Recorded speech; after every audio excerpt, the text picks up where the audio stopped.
আজ আমি আপনাদের জন্য দারুণ একটা রেসিপি নিয়ে চলে এসেছি। বাই দ্য ওয়ে, আমি আপনাদের Trisha and welcome to my channel Trisha's tasty ট্রিটে। আর আজকে আমি বানাচ্ছি খুব সহজে মিনি দই বড়া। তাহলে চলুন শুরু করা যাক। এই মিনি দই বড়া বানানোর জন্য প্রথমেই একটা বোলের মধ্যে আমি 1 কাপ মতো বিউলির ডাল দিয়ে দেবো। এবার এর মধ্যে জল দিয়ে দুবার ভালো করে ধুয়ে এই ডালগুলোকে আমি 6 থেকে 7 ঘন্টার জন্য ভিজিয়ে রাখবো। দেখুন 6 থেকে 7 ঘন্টা হয়ে গেছে আর ডালগুলো ভিজে মোটাও হয়ে গেছে। এবার এটাকে আমি খুব ভালো করে পেস্ট বানিয়ে নিচ্ছি।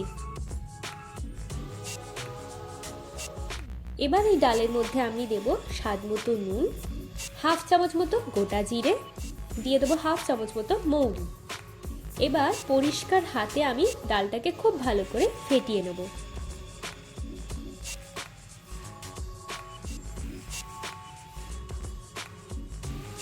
দেখুন ডালটা কিন্তু আমাদের খুব ভালো করে ফেটানো হয়ে গেছে। চলুন এবার বড়াগুলোকে ভেজে নেওয়া যাক।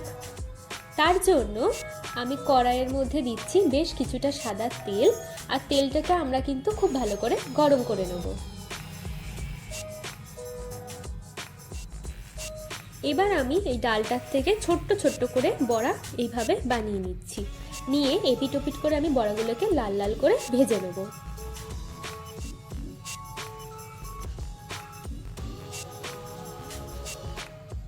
দেখুন এগুলো কিন্তু খুব ভালো করে লাল লাল করে ভাজা হয়ে গেছে। এবার তেলটা ঝরিয়ে একটা প্লেটের মধ্যে আমি বড়াগুলোকে তুলে নেব। আর একইভাবে আমি বাকি বড়াগুলোকেও ভেজে নিচ্ছি। আমার কিন্তু এই মিনি দই বড়া খেতে খুবই ভালো লাগে। আপনাদের মধ্যে কার কার এই মিনি দই বড়া খেতে ভালো লাগে অবশ্যই জানাবেন। এবার একটা বোলের মধ্যে আমি পরিমাণ মতো জল দিয়ে দেবো স্বাদ মতো নুন, 1 চামচ মতো চিনি, অল্প একটু হিং দিচ্ছি। এবার একটা তড়কা প্যানের মধ্যে পরিমাণ মতো সাদা তেল দিয়ে দেবো। তেলটা গরম হলে এর মধ্যে আমি 1/2 চামচ মতো সর্ষে আর কিছুটা কারি পাতা দিয়ে দেবো। এবার এটাকেও আমি জলের সাথে ভালো করে মিশিয়ে নেব। এতে কিন্তু ফ্লেভারটা খুবই ভালো আসে। এবার এই জলের মধ্যে আমি বড়াগুলোকে দিয়ে দিচ্ছি। দিয়ে 1 থেকে 2 মিনিট মতো এটাকে আমি ভিজিয়ে রাখবো। বেশি ভেজাবেন না, তাহলে কিন্তু বড়াগুলো একদমই নরম হয়ে যাবে। দেখুন 1 থেকে 2 মিনিট হয়ে গেছে। এবার জলটা ভালো করে চিপে আমি প্লেটের মধ্যে বড়াগুলোকে তুলে নিচ্ছি। আচ্ছা, আমি এখানে 500 টক দই নিয়ে নিয়েছি।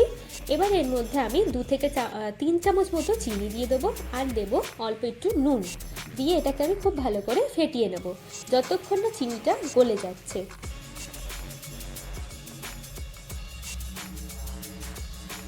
দেখুন দইটা কিন্তু আমাদের খুব ভালো করে ফেটানো হয়ে গেছে।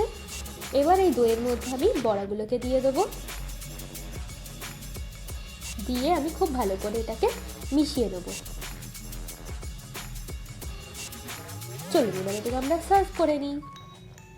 এবার সার্ভিং বোলের মধ্যে আমি প্রথমে বড়া, তার উপর থেকে একটু দই ছড়িয়ে তার উপর থেকে দিচ্ছি তেঁতুলের চাটনি, ধনেপাতার চাটনি, স্বাদ মতো বিট নুন আর দেবো ভাজা মশলা।